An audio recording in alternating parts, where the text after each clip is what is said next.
Welcome to Babbittville Radio, a place where you'll hear great conversations with the world's best and most inspirational runners, triathletes, and cyclists. Endurance lives here. Now, here's your host, USA Triathlon and Ironman Triathlon Hall of Famer, Bob Babbitt. Welcome to Babbittville Radio. My name is Bob Babbitt. We are brought to you by the Tough Man Triathlon Series. That's toughmantri.com. By VeloFix.com, the world's coolest mobile bike shop. ATV Swim Spas, the official training vessel of six-time Ironman World Champion Dave Scott. Our Challenged Athletes Foundation, we have raised over $80 million, sent out over 18,000 grants to keep challenged athletes in the game of life through sport. Check us out on Babbittville.com or on iTunes. And as always, endurance lives here. With the 40th anniversary of the Ironman coming up in 2018, it's about time to have back on our show the original Ironman world champion, Mr. Gordon Haller, who won the race back in 1978, going 11:46 back then. No roads were blocked off. Nobody even knew if you could complete the thing in one day. Gordon, how the heck you doing? I'm doing just fine, Bob. It's always so much fun to catch up with you. So you've done 17 Ironmans in Hawaii, right?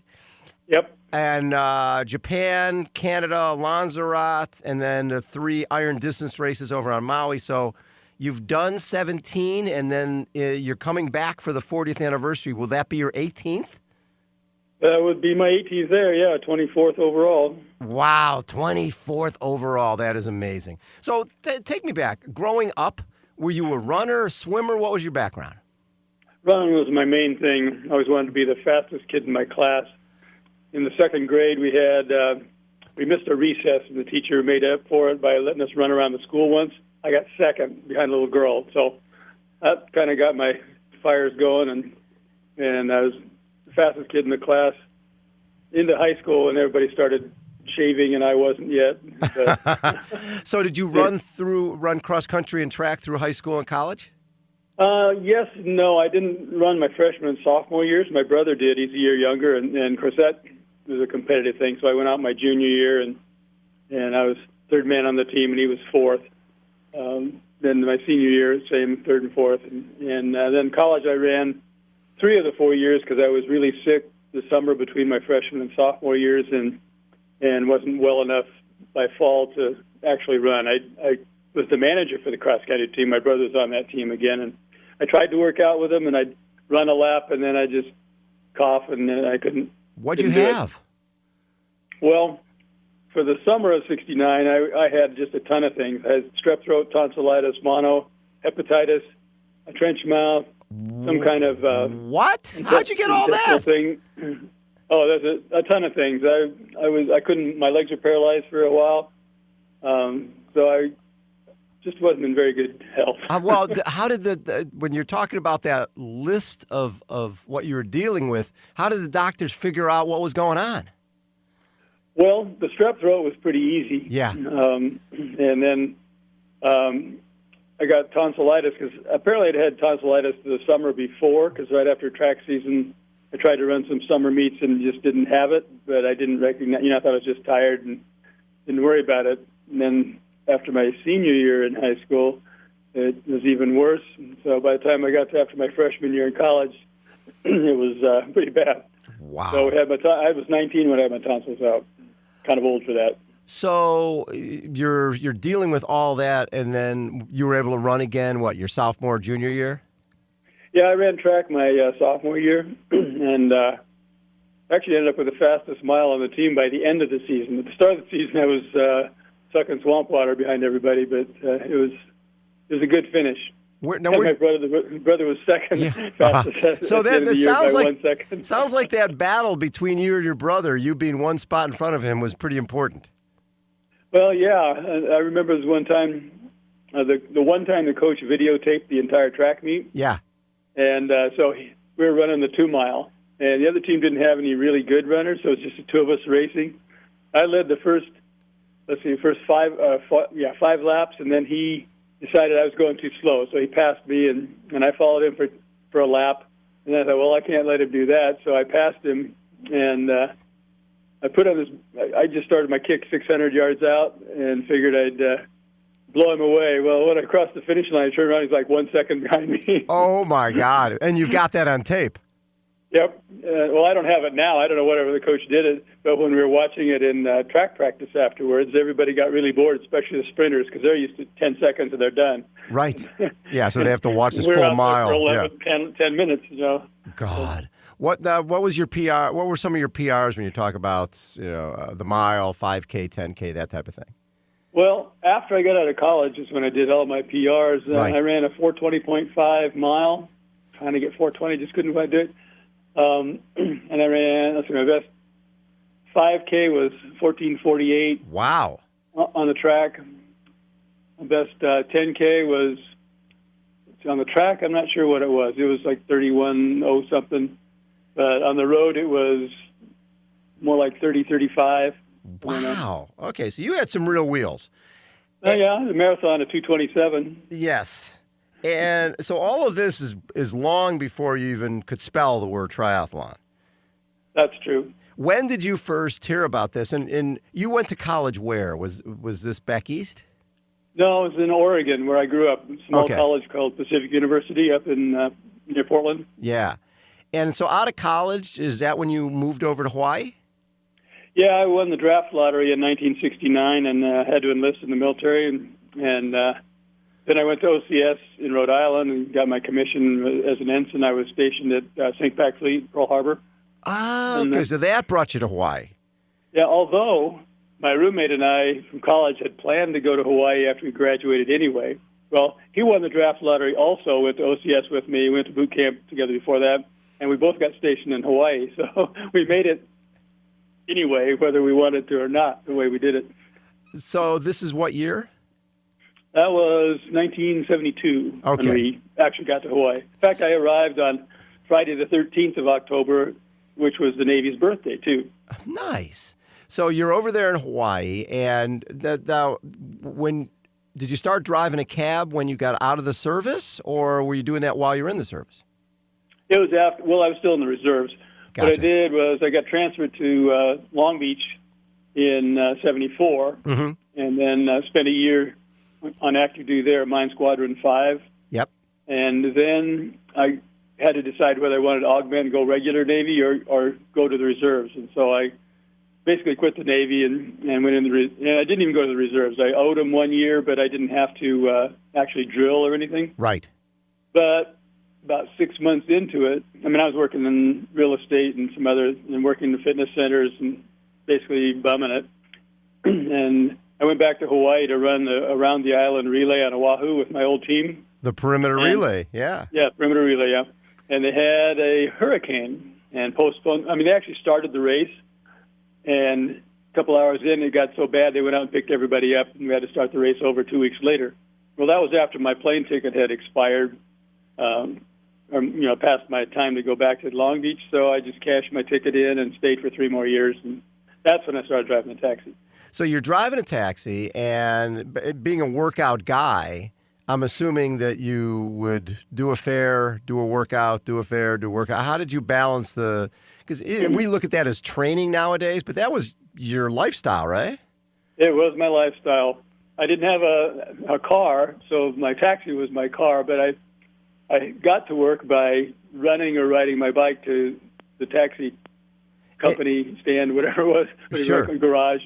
And then I do my 12-hour shift and then run or ride back home. I was staying in a house up on Tantalus and paying my rent by helping them remodel the house because I have skills in the construction area. Right.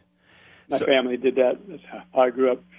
And I did other things besides drive the taxi. I worked part-time at a fitness center, including Nautilus, which gets us into the Ironman.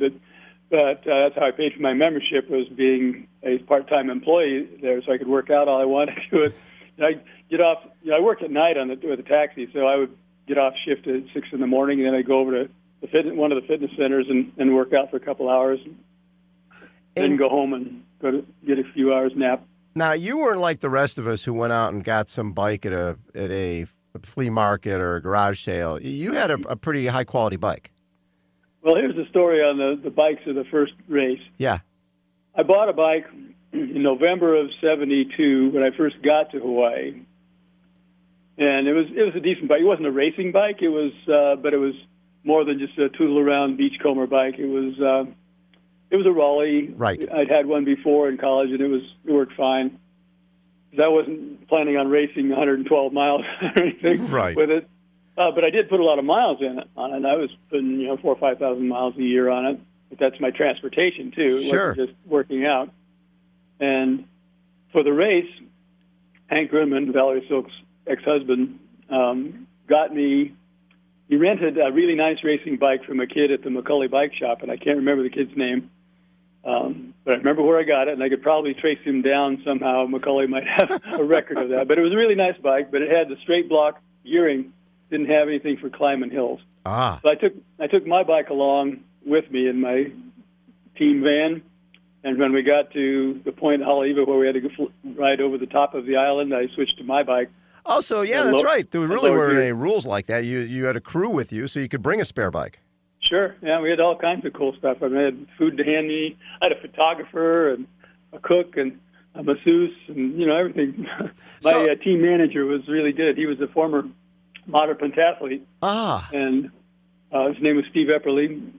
And if you see the picture of me standing there getting ready to run the marathon, that's him giving me my massage on my shoulders. So when did you first hear about? Did you hear about this Ironman thing through the perimeter relay? Because when John and Judy sort of decided to put it on? Kind of loosely. Yeah. I don't think I was at that particular banquet. I don't remember that happening, but I may have been on the other side of the room. Because I've been to a few of those perimeter relay banquets. They weren't really banquets. It was beer drinking. But, right. I had gone to the mainland in November of '77, which is somewhat after, apparently, that took place. Yeah. And I did the Marine Corps Marathon in November of '77, just past the anniversary of that. It's November 4th. And I did the 2:27:35 and finished 4th out of the military and 16th overall out of, 3,000 whatever runners. Wow. And then I did a couple of races in California. I won it was like an 8-mile race in the Mojave Desert. And I was feeling pretty good, but finally got back to Hawaii, and just in time for the Honolulu Marathon. I had a little sciatic nerve problem kick up, and at 6 miles I dropped out. I was trying to run with a friend of mine to pace him, because I knew I wasn't going to run a 2:27 again that soon. But I had to drop out. And where I dropped out was next to somebody I knew, but I can't remember who that was either, and I'm really sorry I can't remember his name. That's okay. He told me about this race they invented for me, because he knew I did all this running, biking, and swimming and whatnot. Is that what he said? He said, hey, Gordon, there's this event that's coming up, and this was invented for you. Yeah, well, he was being facetious, I think. Yeah. He knew that that's what I did, and that's what he said. And so I said, I can do that. I do that all the time. He said, yeah, I know. That's basically what I do on a daily basis. Swim 2.4, ride 112, and run 26.2. Well, when I was first stationed there, we had a weird watch rotation. We would do 2-day watches in a row, then double back and do 2 mid-watches, and then double back and do 2 eve watches. So in 5 days, you do 6 8-hour shifts. But since it was top secret stuff, we couldn't take work home, couldn't work overtime because it was 24/7, 3 shifts a day. And so sometimes I have lots of time to work out, sometimes I have very little. And on the 3 days off, because it's called 2, 2, 2, and 80, we have 80 days off, 80 hours off a week. So it's an 8-day week. And so I would go out the first day, do 10, 15-mile run in the morning, come back, have breakfast, go out and ride 100 miles, come back, take a nap, go swim a couple thousand meters, go have dinner, and then go run another 10 miles in the evening, which is basically an Ironman. Yeah. And then with longer transitions. God. And then the next day, the middle day, I would just go out for a nice, easy to a long ride and run. I had to run every day anyway, just a little bit, but not 20 miles, maybe, more like 3 or 4. So I did have rest days. Semi-rest days. I'm guessing because now when you talk about that stuff, people are like, well, that's a lot of people go out and train all the time. I'm guessing that there weren't a lot of other people doing what you were doing on a regular basis. That's very true. Most of my friends did because that's what we did.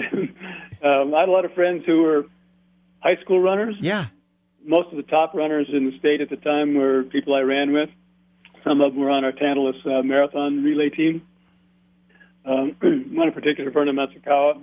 I saw him one day running the opposite direction and waved at him, and then it turns out he was on one of the teams that I shortly joined thereafter.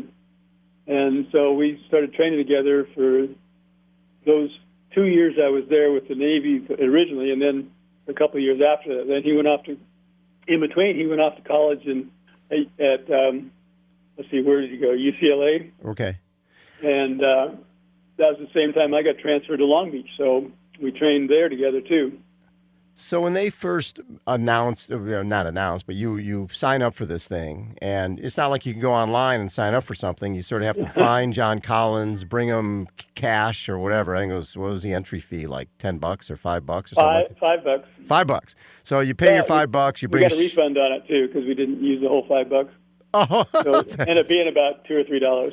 So it was $2 or $3 to do this thing, and then there was, I think, 18 people were there. 15 started and 12 finished in 78. So when you guys, I mean, this was something you did on a regular basis, but I looked at your training log that you sent me a number of years ago leading into this race, and you did a ton of running, not a heck of a lot of swimming, and a couple of bike rides. Did you have a feel that, okay, I know I can get through this thing, but did you feel that you were one of the better guys there? Well, I knew I was the only one that had done the bike race. Oh, you'd done the Around Oahu bike race, so you knew the course. Yeah, and I'd actually, 5 years before, on the exact same day, February 18th of 73, I did a swim run and the second day of that same bike race in the same day. So I did a triathlon on the Ironman course on the same day as the Ironman 5 years before. Oh, so this is basically no big deal. Yeah, I've been over the whole course. I hadn't done the swim, and a lot of the guys, about half the guys that had done that open water swim. I swam in the ocean a few times. I mean, you're in Hawaii, so you kind of have to do that. I did more body surfing than anything else, but I did get some experience. And I like to go to El Moana Beach, and because they have a measured 1,000-meter course, you swim up and down the beach. And I would do that every once in a while and make sure I could still do it. But I think the key was that I did a lot of Nautilus workouts. Yes. A lot of full body stuff, and I go in the weight room and work out for 2 hours, and it wasn't necessarily heavy strength stuff, although some of it was because you got to build strength as well, but I did a lot of muscular endurance stuff. You know, it's interesting because Dave Scott became famous for doing a lot of weight work, and a lot of the other triathletes didn't until, really not that long ago. But you early on realized that you've got to balance everything. Well, yeah, I started lifting weights when I was 15, got my first weight set, so I could play baseball and hit the ball farther. But then I was just a little guy, so I had to be able to hit it over the infielders' heads. So I got a couple home runs in my career. On race day, you've got John Dunbar there, who's a Navy SEAL. You come out of the water about 20 minutes behind Dunbar. Yeah. What do you remember of because, again, there was only 15 starters and 12 finishers, so you guys are pretty spread apart. Did you have a sense of where you were compared to the other guys? Only because Hank told me about it and said, well, you're about 20 minutes behind Dunbar, and you're 8th place out of 15, so I was exact middle guy and had a 119 swim. Sometimes it says listed as 120, but I call it 119. Okay. And took the usual long transition, went into the Halakoa Hotel and in the locker room and showered and changed into did you really? clothes. You went in and showered. I like it. Most of us did that because we didn't want to be all salty. Right. But these weren't quick showers. We were talking, you're going into a locker room, did you feel like in a race where you were racing the shower, or just sort of like, okay, the swim is over, let's get a shower, let's make sure we got the salt off, let's go for a bike ride? It was more like the shower you take when you've been swimming at the beach and they have those beach showers there. Yes. But they didn't have one at that particular beach. You had to go into the locker room to do it. And so it was quick, but not racy-like. Yes, exactly. So now you're riding, and back then, did you have bike shoes? Because a lot of guys, I remember doing it in just regular tennis shoes. I wore running shoes, but they were my marathon running shoes. You remember the old Tiger yes. Oboris? I do. They were pretty lean. They didn't have a lot to them. no cushion at all, but that's what I ran a 227 in because I didn't weigh anything. Right. But they also worked fine as a bike shoe. I still have those in a box here. That is so cool. So they basically fit well into the cages. Yes, they slid right in. Because now running shoes sometimes a little try riding. They are. I know. Bike. Yeah, they're way too bulky. So you're riding in that, and but you had bike shorts. You had chamois and a whole bit. I had chamois bike shorts, and I had actual toe clips with leather toe straps. Yes. Everything. Yep. And of course, we had to wear helmets. We had those leather hairnet helmets that wouldn't save your life, but would keep all the mess in one place when you crash. So. Yeah, it'd keep it in, sort of like having a bucket on your head. Basically, it kept all the pieces together if you crashed. Right. So used that, and I did have real bike gloves. I actually have all of those things that I wore that day. Very cool.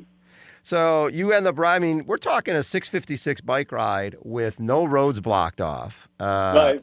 I mean, did you try to follow traffic rules, or you were like, look, okay, there's no cars coming, let's go? Well, we were told to follow traffic rules, and I pretty much do that anyway. Yeah.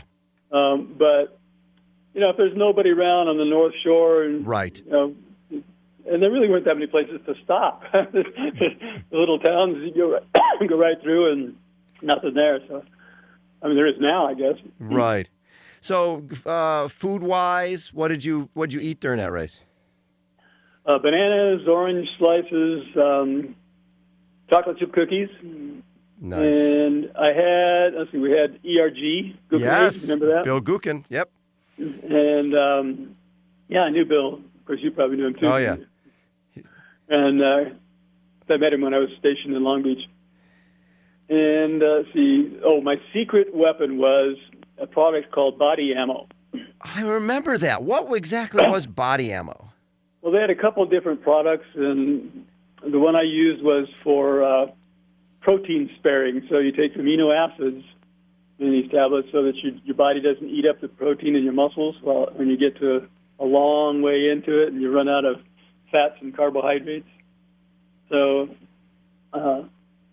apparently worked, but I've also been known as a fat burner. I was tested years ago, and I trained it that way so that I could burn fats instead of carbohydrates. I can hit 80% of my max before I even start burning carbs. So you were way ahead of the curve in terms of understanding the science of this stuff. I did a lot of studying of it. I was going to say, because most guys couldn't spell carbohydrate back then. Yep. So you get off the bike, and do you know what place you were off the bike? Second. Oh, so you were second. So at that point... I easily had the fastest bike ride. Yeah, 656. I love that. And on a 28-pound bike with 28C tires. Wow. Actually, there was 27-inch by 1 1/4 or something like that.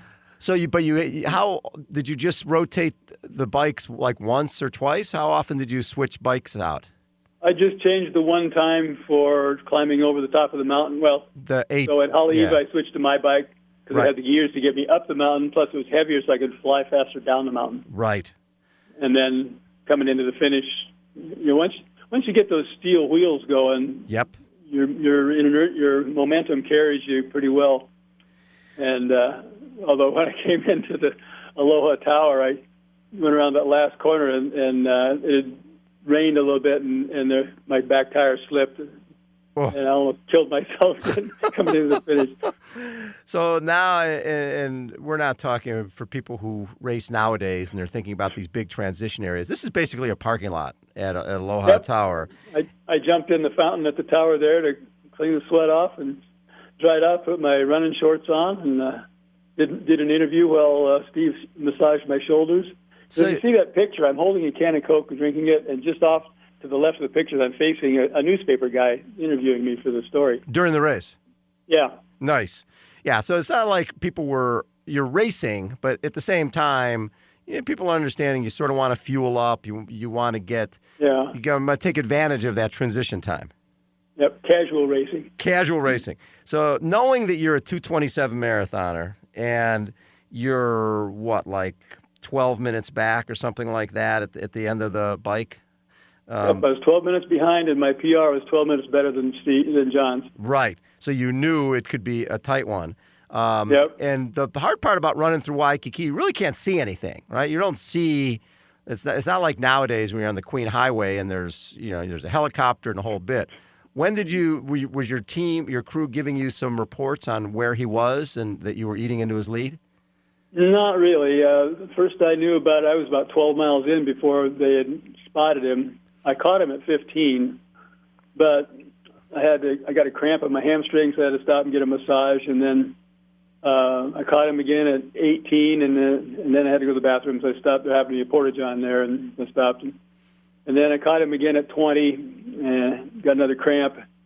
Then I caught him at 21, and I was thinking I was still going as fast as he was with all those stops, so all I had to do was not stop, right? And I beat him. So when I caught him at 21, he looked really bad. That was where the beer story comes in. Where Now is that real or is that just a story? I don't know. He just looked really bad. His face was all white. He was wobbling all over him, and he looked at me like, "Go ahead, shoot me now," kind of thing.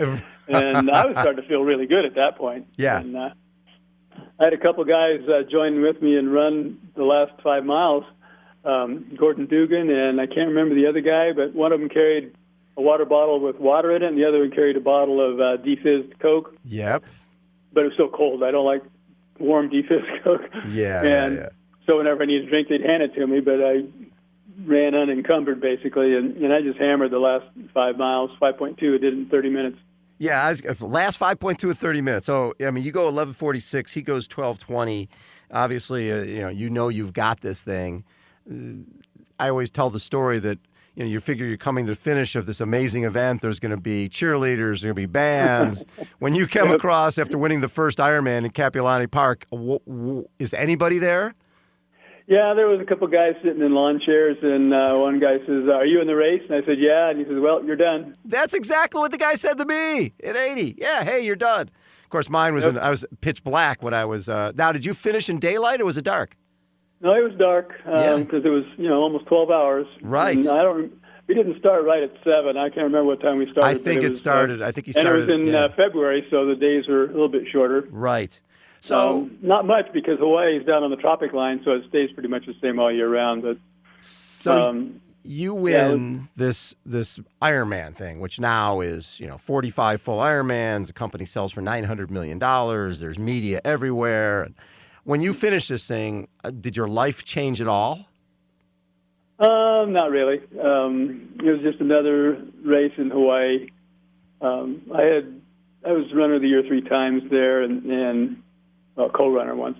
Yeah. And I won most of the races while I was there. I mean, there were better runners around, like Duncan McDonald and Olympian and American record holder at 5,000 meters one time. I beat him a couple times, but he's a guy that could run a sub 4-minute mile and a 2:15 marathon. Yeah, that's a nice combo. Surprisingly, the race I beat him at was a 30K, but I had to run back-to-back PR 15Ks to do that. Now, since you had the island you had runners, a lot of runners, a lot of running events, and you had great heritage in swimming. When you win this Ironman thing, the people here in San Diego, the early triathlons, it was sort of a workout for the runners and the swimmers. It wasn't really thought of as its own sport, and it wasn't that big a deal if you won any of the local races. Was it sort of like that there when you win this Ironman thing? They're like, yeah, but it's not the Honolulu Marathon. I'm not really sure what everybody's reaction was. Yeah. Most of my friends were runners, obviously. Right. Dr. Scaff started that marathon running clinic there. Yep. In 75 while I was gone, and I came back in 76. And you go down Capilani Park and from March to December, and you got 1,500, 2,000 people training every day, every Sunday. That's so wild. As a group. I mean, they broke up in different speed, ability groups, but you would get people started training for the Honolulu Marathon in March, including one guy was a heart attack victim, and a year later he finished the marathon. Yeah.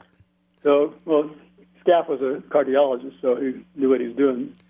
So you win this thing in 78, And then Sports Illustrated comes over in 79. And so now you got Peter Riedmiller, the photographer, and I've got these photos of you and Dunbar before the race. He's in a Superman outfit. And I mean, there was a lot of buzz around, hey, we've got our defending champion and then the guy who was, who we battled with.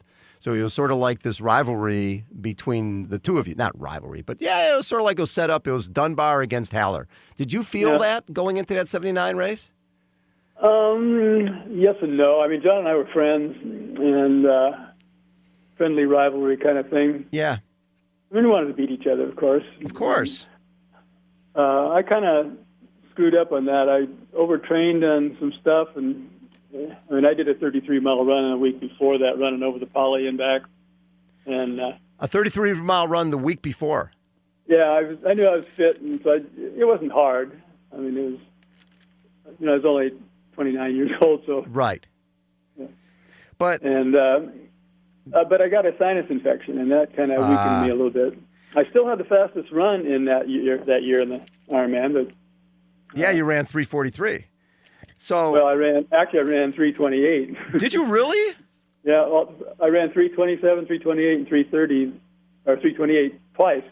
I had the fastest marathon the first three Ironmans, including 1980 when Dave won. So wait a second. In the in the results, they have it as I think 3:43 or something.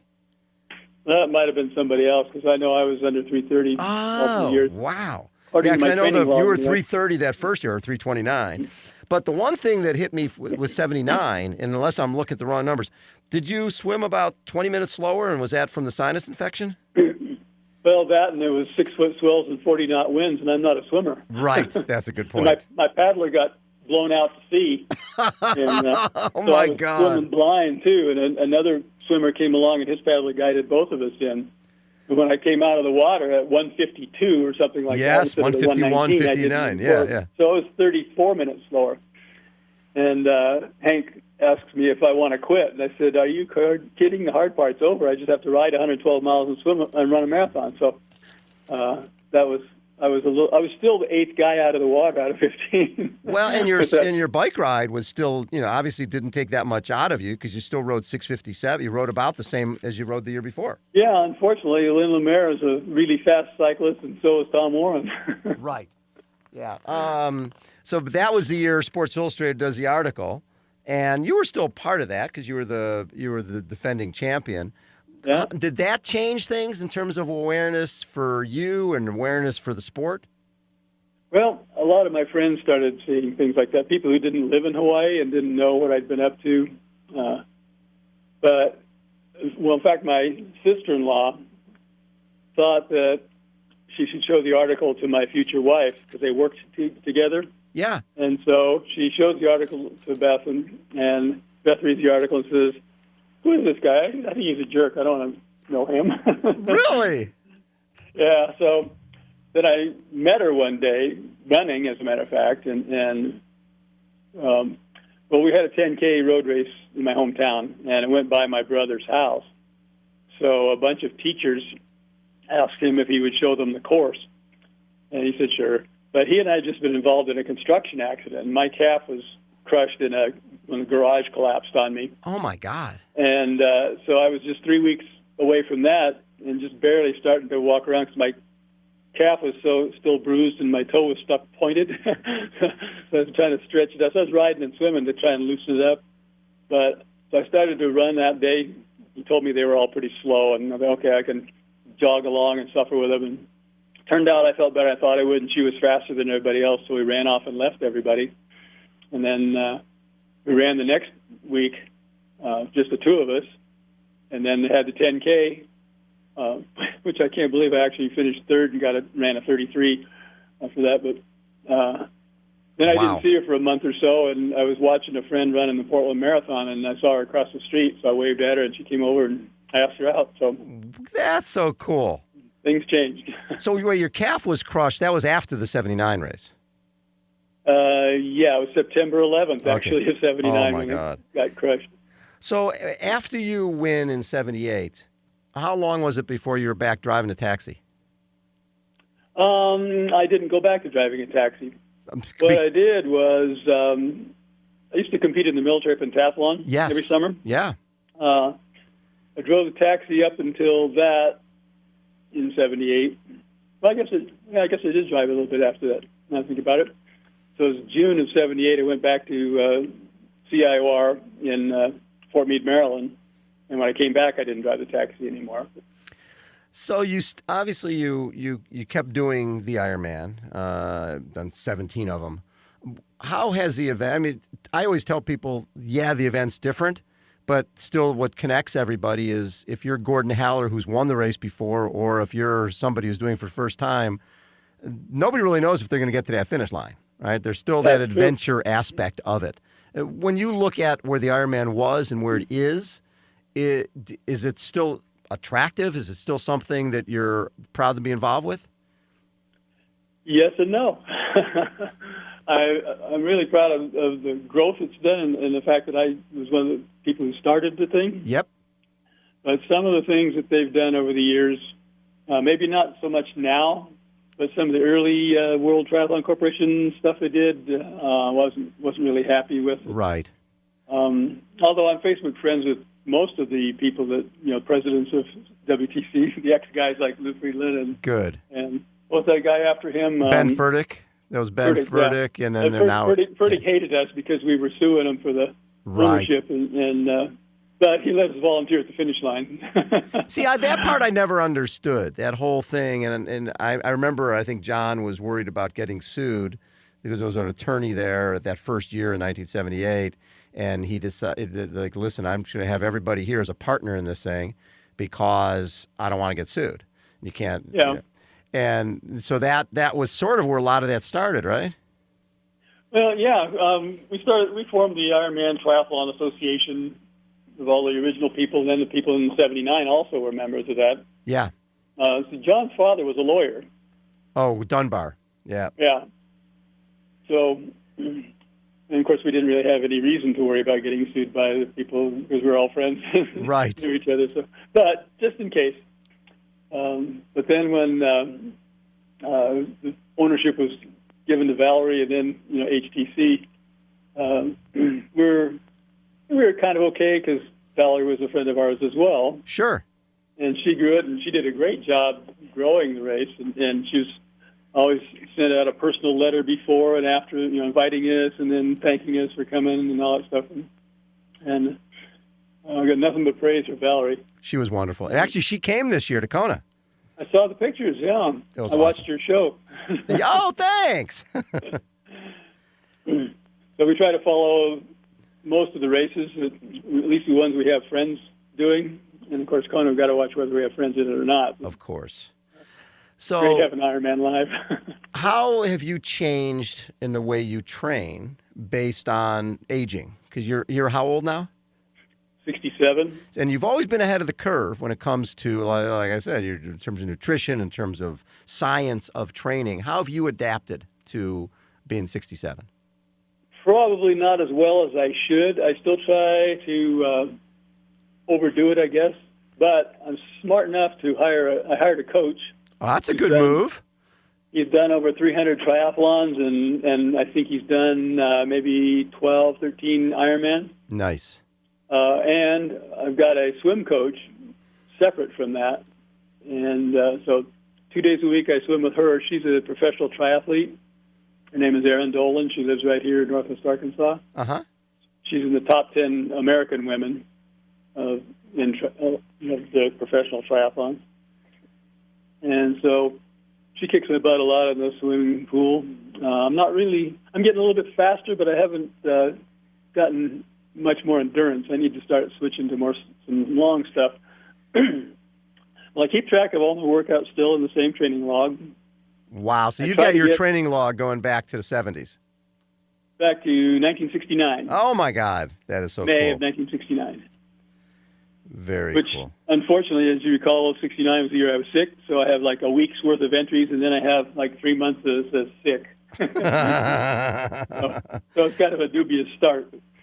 But, so I keep track of all the workouts. I still work out I've added a lot of core workout because of my coach. This morning was the fourth day in a row I've gotten up at 6:30 to work out, and I never get up early. That's only my fourth day this year I've gotten up early, so it's the fourth day this week. Most of the time I do core work in the evening, but on days like yesterday when it's a swim workout, which we do at 7 at night, I don't feel like going home, changing clothes, and getting back to work out again. So I just decided that in the mornings I would do a quick 15, 20-minute core workout and then go to work and do the rest of my workouts in the evening. So when you look back, obviously for all of us on the outside, the most important race in Gordon Haller's career was the 78 Ironman. But in your mind, what do you feel was your best race or the race that meant the most to you? The 1975 National AAU 50-kilometer road championships. Wow. And why? I finished third in 3:07. That's 6:02 a mile for 31 miles. 6:02 a mile. Wow. and I ran with two teammates, and we finished third as a team. But the main thing about that was I wasn't even supposed to run that race. We had a club, the Golden West Athletic Club down in Long Beach, and Dr. John Pagliano, I don't know if you remember him. I do. He was one of my teammates, and Vernon Matsukawa, my former training partner, was the other one. And so they finished 19th and 21st, and I was third. The guy that won the race, Carl Swift, set an American record of 2:53 or something like that. And so I knew I wasn't going to get him, but I started passing all kinds of big-name people, at least people that had big names back then in Southern California. Yeah. But and before I knew it, I mean, I was in third place. Wow. But it was kind of a cool course. It was out at Hanson Dam. Yes. And it was 3 10-mile loops and then a 1-mile loop. And you go past the finish line at 30 miles, you just got a one more loop to do. Like, oh man. But I ran a 6:14 last mile, hanging in there, and finished it. And I only ran the race because one of our teammates got sick. But I was running 120 miles a week with him, so I was an obvious person to substitute. God. So we started out yeah, running kind of slow. They said, you got to go slow so you can make sure you finish it. And we ran 33 minutes for the first 5 miles. But we were running slower. I mean, we were running at 35-minute pace. And at 3 miles, I thought, this is way too slow. I'm going to pick it up. I'd rather go faster now and then suffer at the end than be bored to death here at the beginning. So I went off and left them and ran 33 for that first 5. But then the next 5 was like 30-30. yeah. Next 5 was 30 flat. The next 5 was 29:09. The next 5 was 28:54. And then the last one was 29:05. So it was my second fastest 5-mile split. And then at 6:14. So I was starting to feel a little bit at the end, but I felt great the whole way. And maybe because we did start slow the first 3 miles, I did that. But never got bored and never had to suffer. So it was good. With everything that you've done now, and you've seen the changes in science and everything else. When you look back at your training log leading into Kona, or not Kona, leading into that 78 race, and I remember looking at it and going, "There's a lot of running in here." And I think you ran 187 miles the first 18 days of that month. Wait, how many? 187. You ran 187 miles leading into the Ironman. Yeah, those last 2.5 weeks, whatever it was. Yeah. And I rode about 40 miles. Total. Yeah, and I swam 6 times, I think, for a total of 8,000 meters. Love that. Yeah, all that stuff's overrated. It comes down to the run anyways. Yeah. Unless you've got big surf. Unless you got big surf, it really comes down to the run. Yeah. Very cool. Hey, Gordon, thanks as always for taking so much time. It's always such an honor to get to chat with you. I'm jazzed that you're going to be coming back to Kona. That's going to be really, really fun. Number 18. Yeah, we've been looking forward to it for a while. We're going to bring over all our kids and grandkids and hopefully have a big enough place to stay. We've been looking right now to find it. Well, let me know. We've got a bunch of realtors over there who can help you out. Yeah, what? We have a number of realtors who can help if you're looking for a place over there. Cool. Yeah, happy to Although help. I do remember Mo Matthews. Yes. said that we might be able to stay at his place last time I was there. He said, yeah, look us up. So I don't know. I might give him a call for at least until the rest of the family gets there. Exactly. We're going to spend a couple of weeks instead of just the 1 week. Yeah, absolutely. Free is always good. Yeah. Especially with I'm getting close to retirement here. I need to start saving my money more. Well, Gordon, thank you again for always being such a class act. So when you come to Kona next year, we'll have to have you come on the breakfast show. That'd be fun. Yeah, I look forward to that. Always enjoyable time. Love it. Again, our guest, Gordon Haller, the first ever Ironman world champion from back in 1978, still going at it. He will be there. He was there for the first one. He'll be there for the 40th one. Actually, the 40th anniversary. Actually, I think we're over 40. Hopefully 50th as well, but we'll see. Exactly. Again, my name is Bob Babbitt. This is Babbittville Radio. We're brought to you by Tough Man Triathlon Series, VeloFix.com, ATVSwimSpas.com, our Challenged Athletes Foundation. We have now raised over $80 million and sent out over 18,000 grants to keep challenged athletes in the game of life through sport. Check out any of our interviews on Babbittville.com or on iTunes. And as always, endurance lives here.